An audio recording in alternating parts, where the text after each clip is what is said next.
Go, go, go, go, go, go. 3, 2, 1, 4 tires.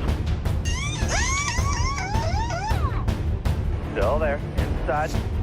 What a jump, what a jump. The track is wet, it's good. Still there, clear. 3, 2, 1. Green flag, green flag. Hello, everyone. Welcome back to the Foreign Field Podcast. I'm your host, Dom Capilupo, joined by Steve Ray, Sam Dooley, and Wesley Riddle. We're here for a Autotrader 400 at Atlanta Motor Speedway preview. Yes, it's Atlanta Motor Speedway, not Echo Park Raceway or Speedway or whatever they want to call it. Let's call it Atlanta today.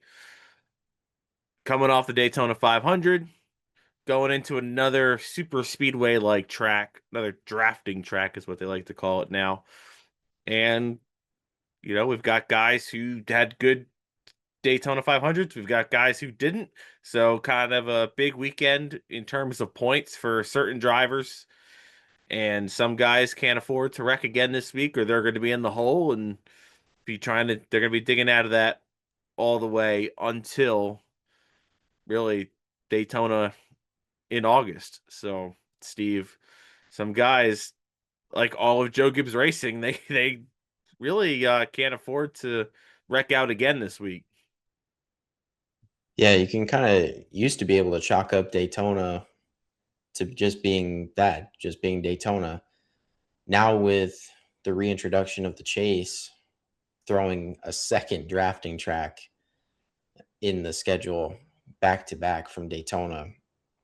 We saw during the summer race last year, there was like a 22 car pileup, and it can happen much quicker at Atlanta than it can at Daytona because there's so much less room for error, so much less room on the track to be able to avoid some of those bigger wrecks. So, yeah, certainly, you know, if you had a bad Daytona, you really want to put emphasis on not repeating that at Atlanta because you might be able to dig out of one bad race, but getting behind the 8 ball and being essentially 2 races behind after Atlanta,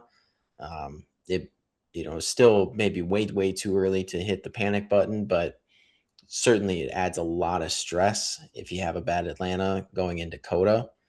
And it's just something that a lot of these teams need to avoid. And you mentioned it, all the Joe Gibbs cars right now, buried way back in points. All 4 of those teams need to be really putting a lot of emphasis on this race here at Atlanta. Yeah, Wes, you said in our Daytona 500 recap that Atlanta is arguably more exciting and more kind of everyone's looking forward to this race more than Daytona. You know, what kind of led you to, say that and think that way? It's just how the repave is already worn out so much and the runs that these guys are able to get. There is always more opportunity, I feel like, with Atlanta just to be able to maneuver the car a little bit better. And that's something you even mentioned, Dom.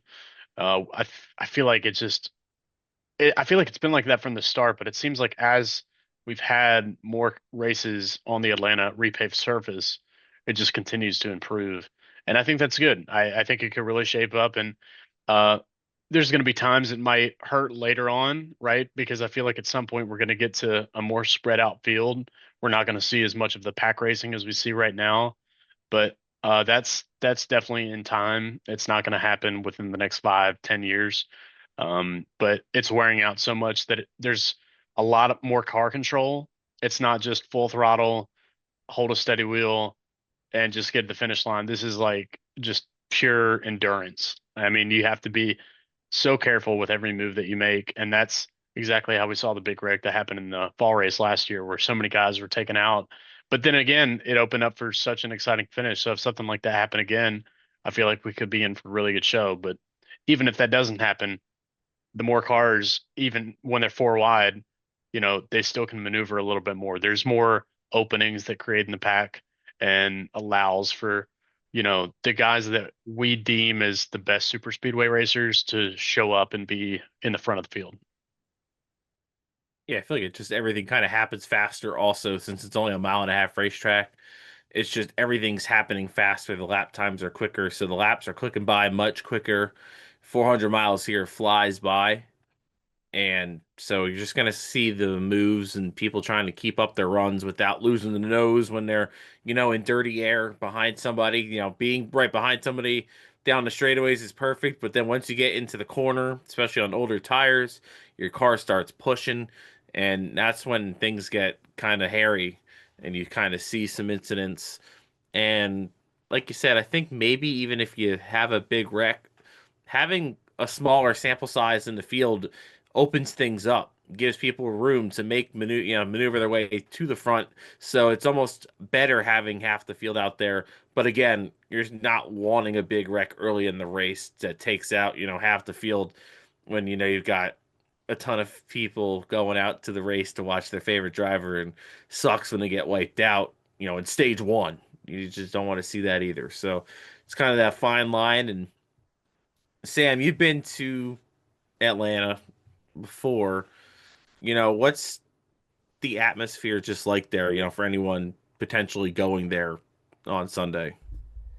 Ever since the reconfiguration and kind of the hype around everything, it's been like the crowds have been really good. Of course, prior to that, when the car wasn't necessarily performing the way that you wanted it to in Atlanta, the crowds had died down, but that had kind of swept across most of the mile and a halves, kind of that same style of track.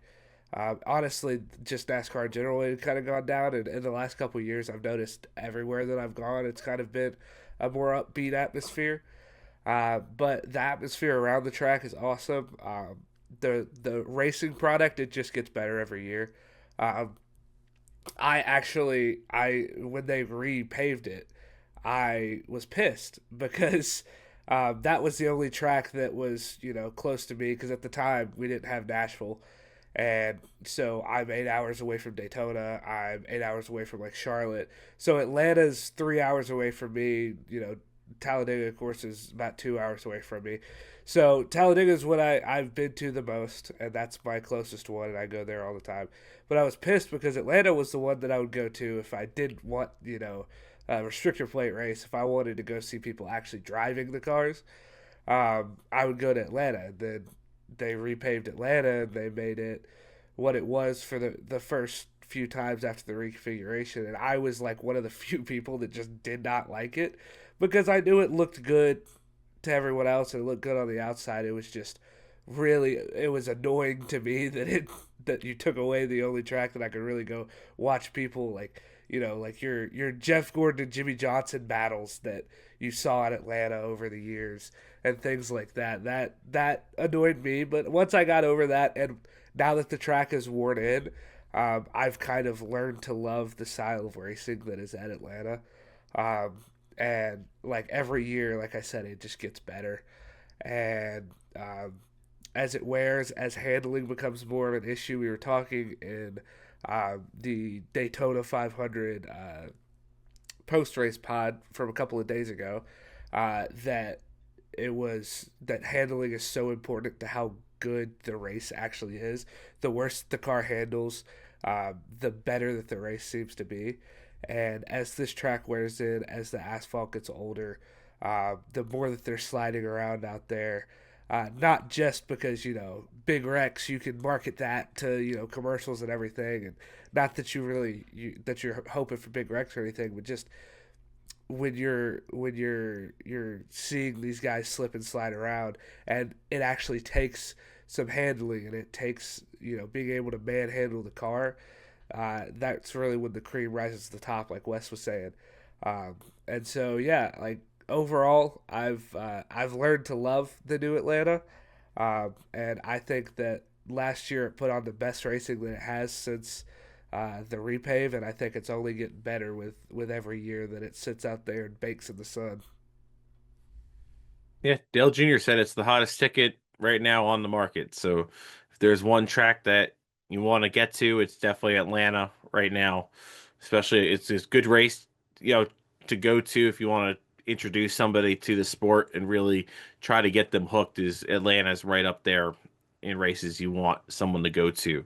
So just a little bit of facts here, just going through general. This will be the 122nd Cup Series race at Atlanta. It'll be the ninth since the reconfiguration in 2022. And the winners since 2022 of the reconfiguration. You've got William Byron, who's won twice. Chase Elliott's won twice. Joey Logano's won twice. And Daniel Suarez and Christopher Bell have both won. So it's kind of like there's not much you could say the numbers are not leading this to a luck based factor. It seems like the best guys at this track, they're going to be up front. Chase Elliott's going to be up front. Logano's going to be up front. William Byron's going to be up front. And they're known for being better super speedway racers. And they each have 2 wins each. And I think this track allows that super speedway skill to really, shine through as opposed to really what you're seeing now at Daytona and Talladega. Yeah, and it's crazy going back to that 2024 race where Suarez won.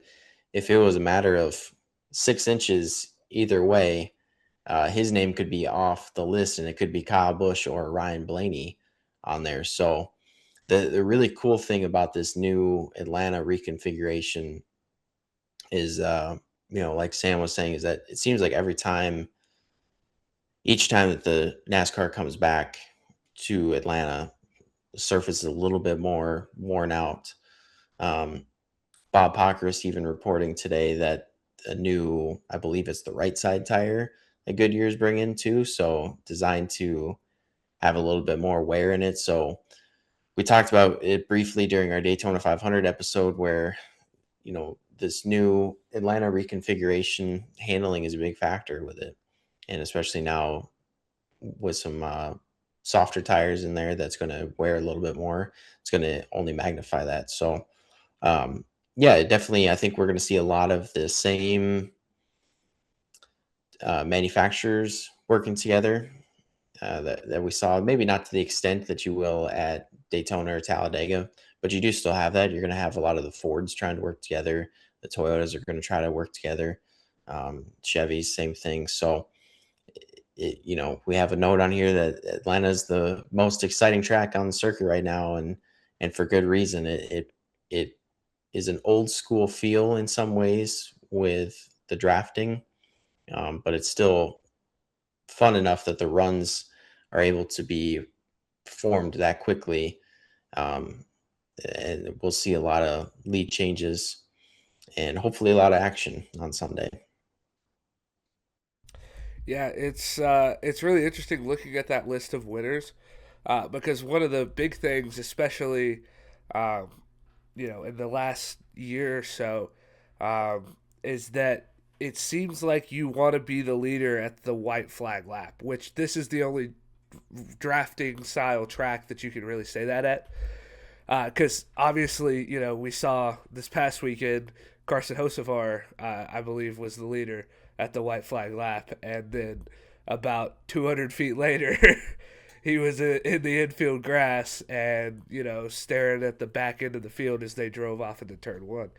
But at Atlanta, something that I've picked up on, I know at least for Joey's 2 wins, I can specifically remember, he was leading at the white flag lap for both of those. And he was playing defense. Now, it's Joey Logano. There's no one. If I had to pick one driver to block the entire field at one of these types of tracks, I would pick Joey Logano because I feel like he could do it. But that's one of those things, because if you look at like Chase Elliott last year, I'm pretty sure he was leading at the white flag lap. Like, it seems as it wears in, obviously you've got the runs and like we're talking about, like the runs get crazy and you're able to, it's kind of like a slingshot old style drafting. Like, you have to build up a run and kind of slingshot around one person, try and slide back in line. If you don't, you go all the way to the back of the line. It's a lot of, my dad always tells me that it's a lot of like 90s style drafting. Is what he always akins it to, and he like loves it because it reminds him of that era of watching these guys just have to try to throw it into the corner and hope it sticks and hope that you find a gap to get in there, because if not, you're screwed. You're going to the back, and kind of picking the right places. But yeah, like if I've noticed anything, it's that trend that you want to be the leader on the white flag lap. You know, if not when you take the white flag, you want to get that move done as soon as possible because it feels like because of how short the track is, outside of that the Daniel Suarez crazy 3 wide finish, I think that the leader's been able to hold off. The more recent ones, at least, I know for a fact, has been able to hold off the second place person. Um, you know, if you're the leader, like say going into 3 and 4, right? So um, you definitely want to make your move early, obviously, because it's not like Daytona or Talladega. You don't have 2.5 miles. You got a mile and a half, and you know that can go by really quickly when you're going, 180, 190 miles an hour. Okay, I don't want to poo-poo on your rant there, but Chase Elliott was second coming to the white flag. But he did make the move in turns 1 and 2. So he didn't wait till 3 and 4, like you said. So So yeah, you just yeah. but you get what I'm saying, right? Like you want to go into 3. It's not Daytona where you're Tyler Reddick, trying to get the run coming off of 4. You want to be in position because defending is kind of where you want to be on this track because of how small it is.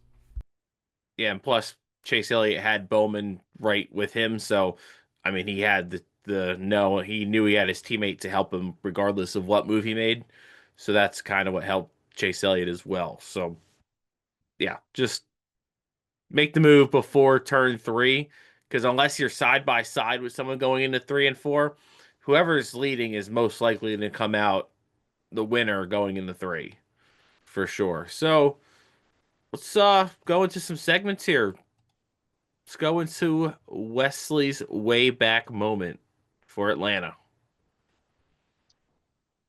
I can't really go way back with the next gen race, 'cause that's just going to take us back 2 or 3 years. So I had to go back to the old configuration, and there's only one race I could think of, and for me that had to be 2001, the 2001 Atlanta race. If you go back and watch from start to finish, it's one of the first, I feel like, real races that we had, not pack racing, but where a lot of the field was together. You saw that with the package that was brought at the 2001 Daytona 500, but there are elements of it that carried over, I feel like, into that Atlanta race. And then that's when you started seeing kind of what we see now as the aero push, where cars really get tight. You have a lot more, you have to get a lot more control of the car. And obviously now it's difficult just with the air, but then it was just difficult because of the car being such a hard thing to drive. But it was a great race from start to finish. I remember Jerry Nadeau spun out so early, and he was looking to go back to back. And for him, if he won that race and then didn't run out of fuel at the end of that year, he could have been a 3 in a row Atlanta winner. So it's crazy that he was able to come back and be in contention there at the end of the race. Um, if people don't remember Dave Blaney, the career run of his entire Cup Series career, he was so fast in that car and gave the 93 Amico the best run it had ever had, and still to this day, the best run Dave Blaney's ever had in a Cup race. But he was in contention all day, had the fastest car, and then had a tire issue that took him out. I think he had a vibration, ended up pitting, and then later on under caution, he had the wheel fall off. So it just went downhill from there. But it was a highlight day for him. And then, of course, everybody remembers the last 30-ish, 35 laps. There was a caution right around then for somebody that spun out. They go back green. I think Andy Houston spins out. They don't throw a caution, and thank goodness they didn't, because it ended up having one of the best five-guy duels, I feel like, in NASCAR history, where you have five guys. You have Jerry Nadeau, Kevin Harvick, the rookie, Jeff Gordon, Dale Jarrett, Dale Jr., all just right on each other's heels for about the last probably 25 laps. I know Dale Jr. falls out of it. Then Dale Jarrett falls out of it. I think Jerry Nadeau started strong but faded. And then that's when Kevin Harvick, who, of course, took over after Dale Earnhardt's passing just a couple weeks earlier, and Jeff Gordon ended up duking it out side by side for the win. And that was pretty cool because the last race before that was Dale Earnhardt and Bobby Labonte finishing side by side. So I say last race, I mean the spring of the year before, which ended up being Dale Earnhardt's second to last win. So just a spectacular moment for Richard Childress Racing, for Dale Earnhardt fans, for people that knew who Kevin Harvick was at that moment. He had been successful in the Busch Series, winning the championship that year. Jeff Gordon would go on to win the championship in the Cup Series, but just that race overall was truly special to look back on, but also just fun to actually see kind of the start of, just competitive racing where like all the guys are kind of on each other's toes, because from that moment on, it's, I feel like NASCAR in general took a turn for more competitive racing throughout the whole pack and not guys spacing out. Yeah, that race was on FS1 on Christmas, a couple months ago now. And I, was watching, and I didn't even realize things like Jeff Gordon was a lap down with less than 100 to go, but then Jerry Nadeau was racing back to the yellow and let Gordon get back on the lead lap. And if he doesn't do that, maybe we don't even get that, exciting finish. And Harvick runs away with it. And I mean, it's still a special moment for Harvick and, RCR and Dale Earnhardt fans, to start the healing process. But I mean, just to do it in a photo finish with, Earnhardt's, biggest rival in the 90s, it just made that moment, I think, a little more special from someone who obviously wasn't coherent, in that, time live.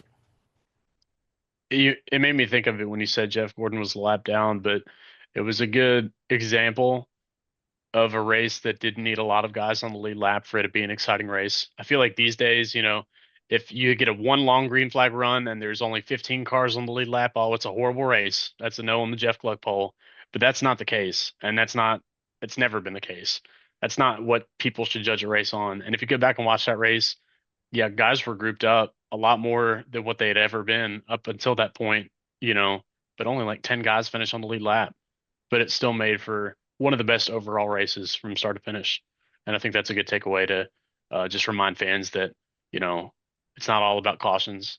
It's not all about, just the finish. Look at the whole race. Mm-hmm. Absolutely. So that's a great way back moment there. And that leads us into Steve Stumps the Field. Steve, what you got for us? Yeah, well, I'm going to piggyback just a little bit off of Wes here because only a handful of next gen races run in the new configuration. So I'm going to take it back to the old configuration of Atlanta. And on the topic of Kevin Harvick, just looking at some statistics here, obviously his first race at Atlanta was that race that Wes was just talking about where he won. And then going back in the fall of 2001, came with a third place finish. He did not have another top 10 finish at Atlanta until the spring of 2008, surprisingly enough, because once Kevin Harvick went over to Stewart-Haas Racing, all of a sudden Atlanta was like his playground. Just the improvement is night and day. So this is going to be a little bit of a niche trivia question here.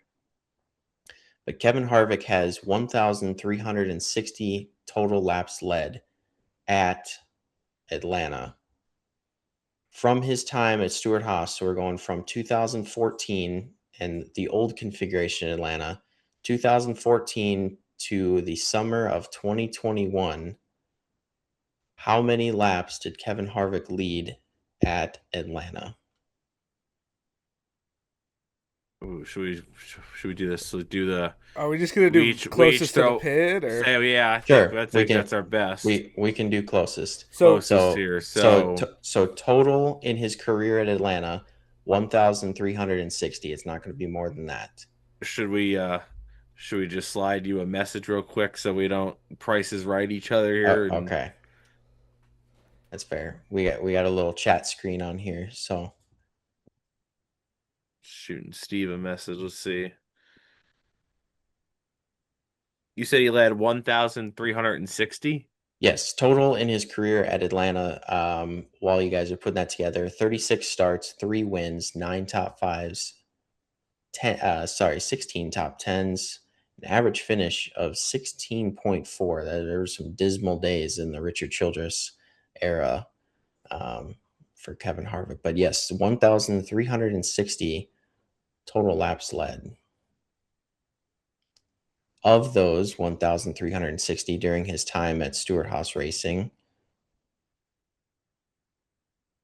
in the old configuration at Atlanta. So that is going to be 3, 4, 5, 6, 7, 8, 9 races.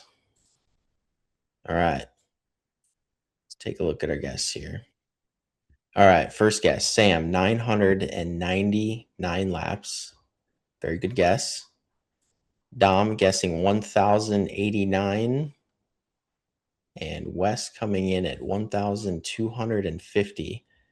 Well, I got to say, Dom, you almost hit it on the dead nuts there. It is 1,111 laps led. Wow, that was close, Dom. That was close. wow. You're off Oh, by yeah. 22 laps. Big Harvick fan over here. Well, I Yeah, guess just insane numbers that Harvick put up. I mean, we're talking 2014 led 195.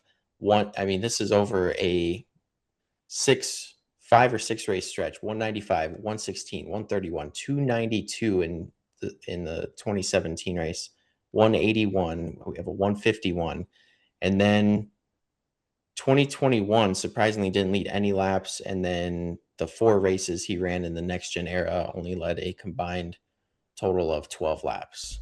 I mean, So can you imagine showing up to Atlanta during like the mid to early 2010s, and you're looking to your left and you got Kevin Harvick, you're looking to your right, you got Jimmy Johnson, you look in front of you, you got Jeff Gordon.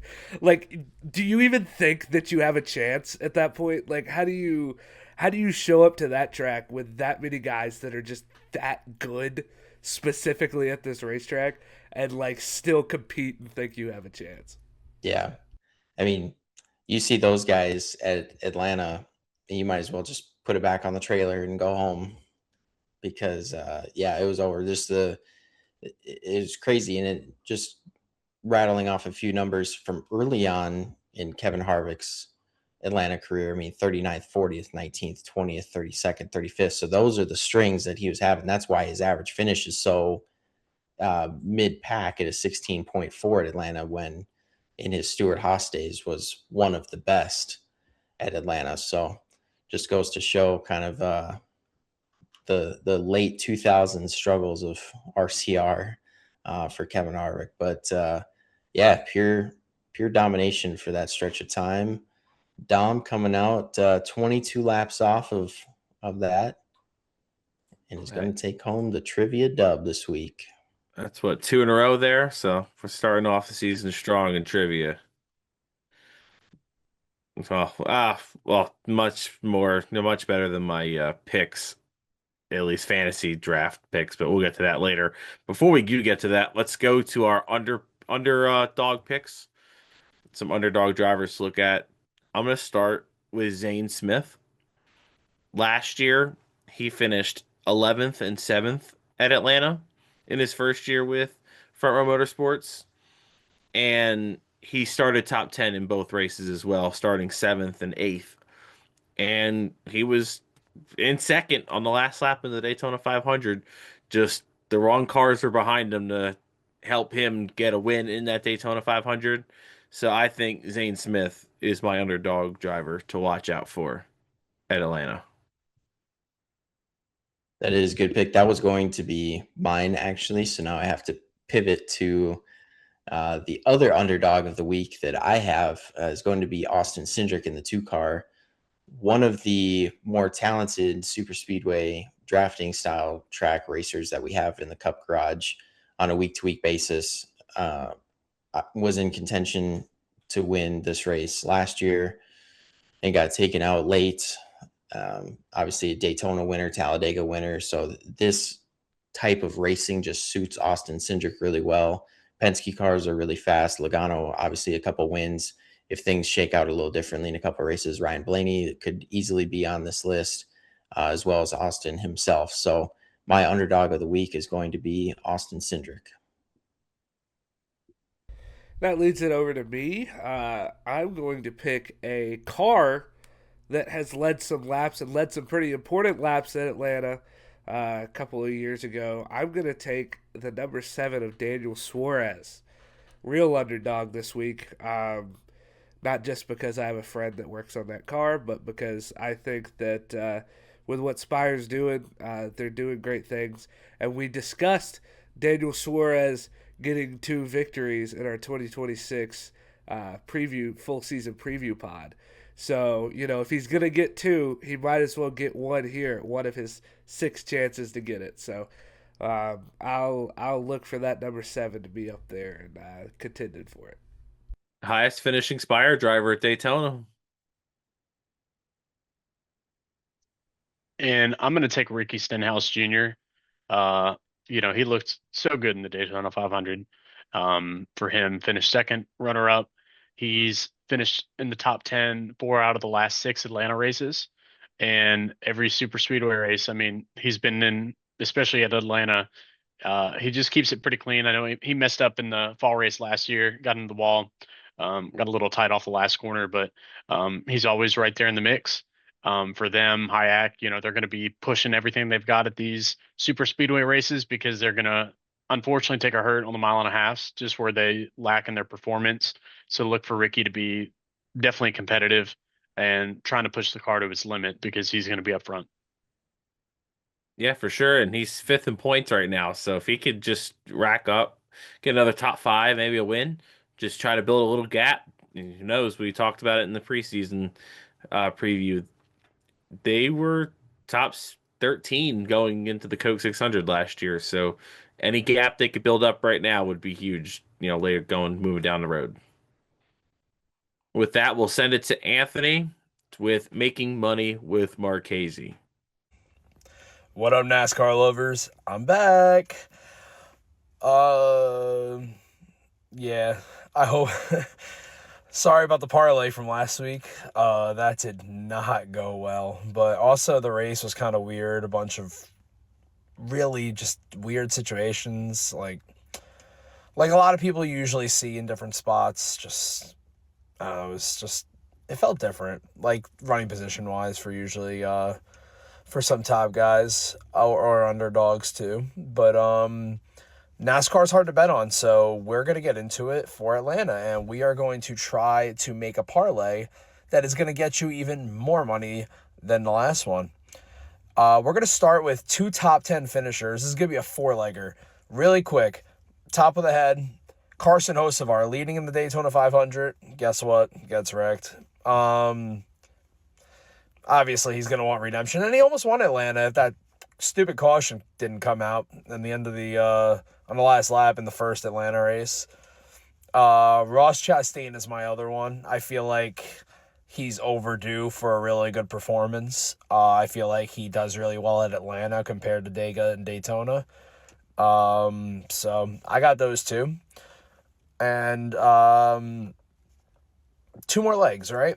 Let's see. We need a winner and a top 5 finisher. We're going to do the top 5 finisher. And I believe that's going to be Brad Keselowski. I feel like he was really close to a top 3. And maybe even the win at the 500. I don't think he would have gotten to Reddick, though, before he got caught up in that wreck coming to the checkered. But Keselowski has been on a tear recently on these plate tracks. He's always been on a tear with them at Penske.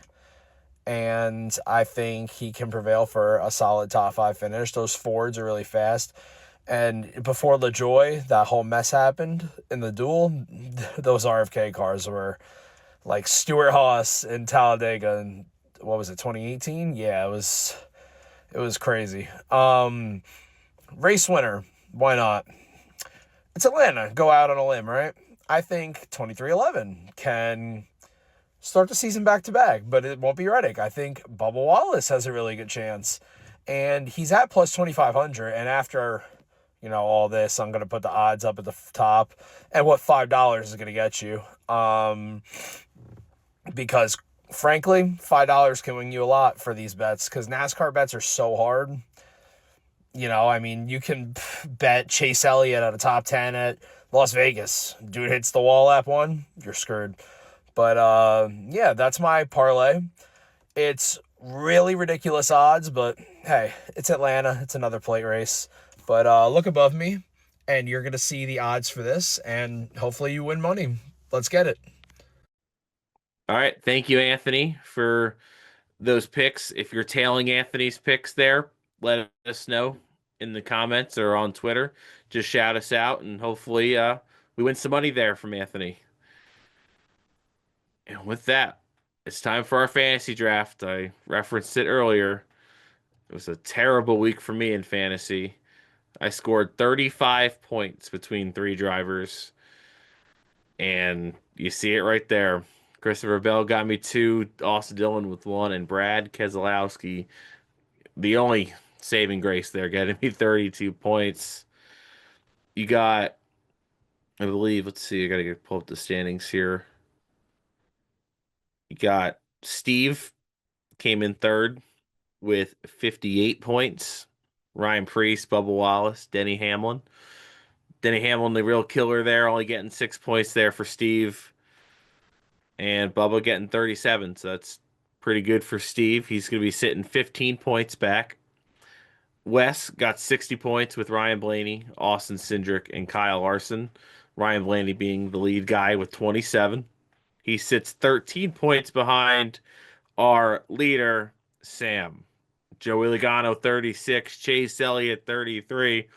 Connor Zilic with 4, but it didn't matter. He's on top after one race with 73 fantasy points. You see right there, I am in a big hole, and I got to change that quickly with the first pick of our draft this week. Reminder, can't pick the same driver 2 weeks in a row. So I am going with Chase Elliott. The hometown kid is going to win his third at Atlanta. If not, at least he's going to get a lot of points, I think, for sure. That'll take it over to me. Looking at who I picked last week, I guess this week I'll try to go with a guy looking for 3. Give me Joey Logano. All right, sets it up for my first pick here. Nearly won the Daytona 500. I'm going to take the Hurricane Carson Hocevar. And that'll lead it over to me. Oh man, there's a lot of good drivers that I could pick. But I'm going to go with one of my favorite drivers, and that is the number 23 of Bubba Wallace, because I did not get the chance to pick him last week. And then that'll take me around back on the turn. So I'm going to go with. I'm going to go with Austin Cindric. That was a good pick. That's who I was going to snag next. But I'll go with a fellow Ford driver. RFK always seems to really show up here, specifically Brad and Chris Buescher. So I will take Chris Buescher. I'm thinking about that Cinnamon Toast Crunch car that he had there last year. So I'm going to take the 17 of Chris Buescher. That'll take it back to me. Give me the most underrated driver in Cup, Zane Smith. Stole that one right from me. I may have stolen him in Underdog. So it's only fair. Give me another guy going for his third win at Atlanta, William Byron. And then on my final pick, you know what? This guy was up there last year, just didn't work out for him. Let's go. Oh, no, actually, no, I'm going to save him. Let's go. Yeah, I'll go Ricky Stenhouse.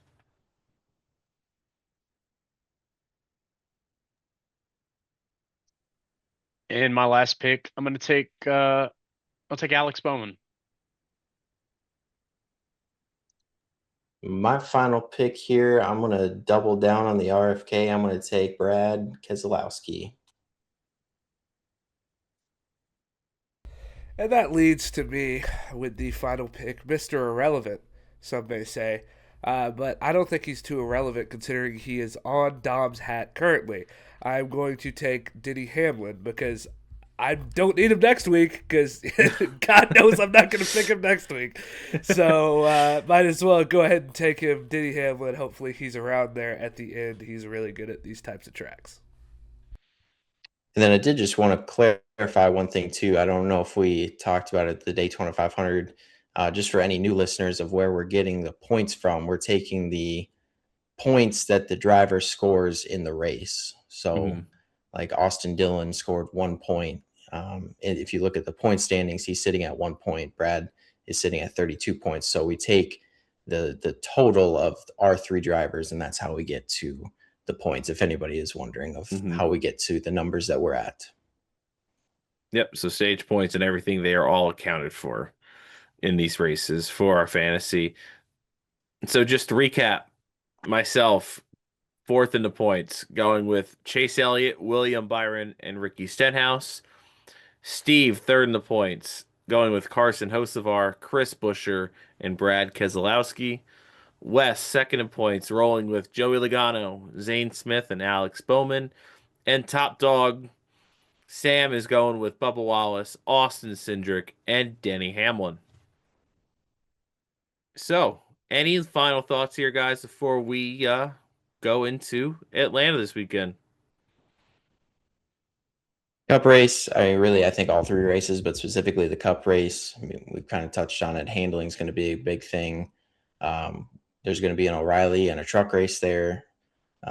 Look for Austin Hill to try to go back to back. He's definitely a strong contender at Atlanta every time that we go there. So it's going to be fun to see if the O'Reilly guys can actually get the job done and beat the 21 car this week.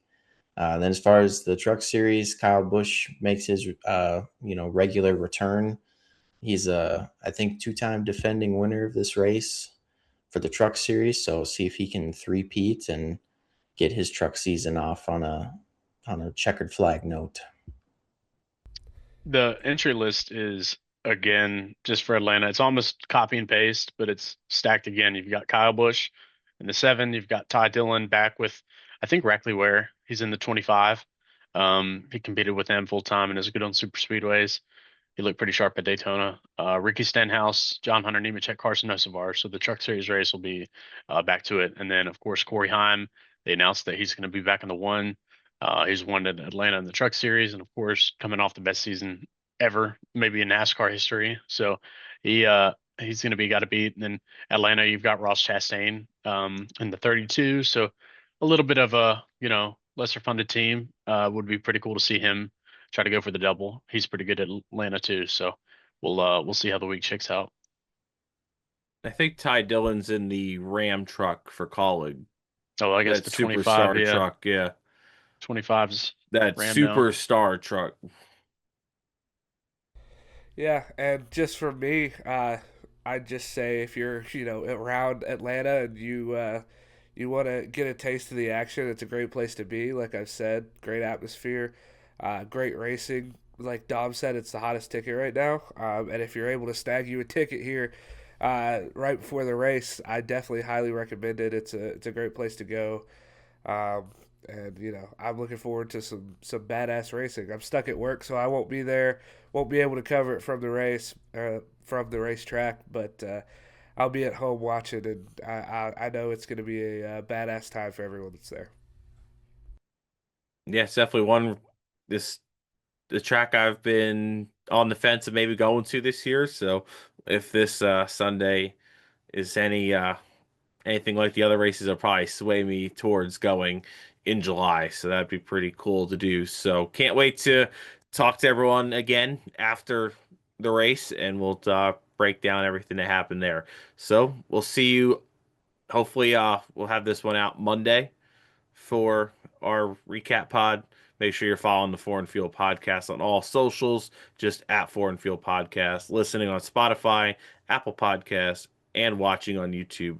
For Wes, Sam, Steve, I'm Dom, and we'll see you Monday post Atlanta.